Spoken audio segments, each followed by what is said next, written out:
we are tracking tropical influences across the southeast as we do have a high development potential area that's right off of the southeast coast. We have the ingredients that we need. We have this stalled out frontal boundary that just hasn't wanted to move.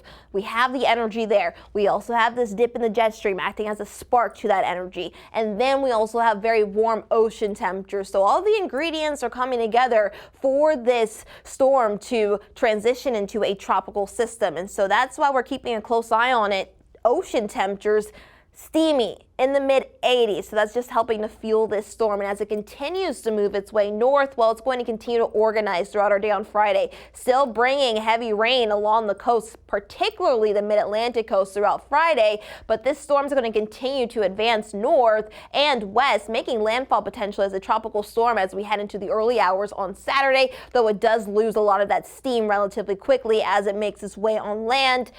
Losing that wind intensity, dropping down to a tropical rainstorm as it continues to move through the region throughout the day on Sunday, back out into the Atlantic. That's what we're tracking again for that tropical storm development as we head into the early weekend. Now, landfall forecast, well, a little bit further south across the Outer Banks. That timing again, 7 a.m.